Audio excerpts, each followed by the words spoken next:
welcome to Salisbury Vineyards. I'm John Salisbury. We planted this vineyard in 2000, which was 10 years ago. We were primarily a Pinot Noir, Chardonnay, Pinot Grigio, and Syrah, cool weather Syrah vineyard.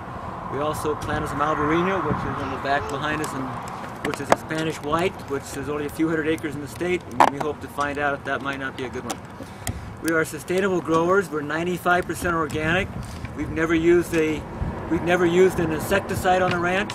And one of the reasons why the vineyard looks a little messier than others is because we allow the grasses in the winter to grow so that the good bugs can come out of the vineyard and drop down in when the leaves dry up and propagate, and then the next spring when the grasses dry up they move into the vineyard, back into the vines, and are able to take on the bad bugs, which include mealybugs and also aphid. Our herbicide program is nothing. We do not use any herbicides. We use our chopper you saw me drive it up with to chop the weeds. We let them go about knee high in the winter, so that they, or in the spring, so that they go to seed, and then we chop it so that the seed is available for the next year.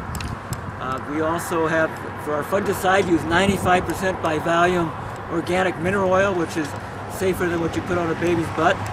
And so we are also uses that as an insecticide in a way, because it'll smother out the aphid and the mealybug, which are soft-shelled, and it also smothers them out so that the good bugs, which are hard-shelled, can survive. We also have a herbicide or a fertilizer program, which we run through our drip irrigation, which is organic. This field is 100% organic, and we will convert over that this year. I don't want to sound melodramatic, but our goal is not, you do not drink wine out of a toxic waste dump with our wine. We're going through a veraison right now, which is when the vines turn, the grapes start turning to a color, and they also softening. The term again is veraison. We're going through that right now. That normally happens around the 4th of July. We get bud break where the vines first pop out around St. Patrick's Day, and we'll pick the Pinot Noir sometime after Labor Day. So those are our 3 holiday specials that we do. Our cool weather Syrah we'll start picking around sometime in Halloween, so that's the one we kind of worry about. We are also economically trying to be sustainable. Each one of these acres costs us around $20,000 to $25,000 to put in, because we have a lot of wire, a lot of stakes. We have also a lot of tubing, which is the PVC pipe underneath, the irrigation tubing, emitters. So it becomes pretty good investment coming into it.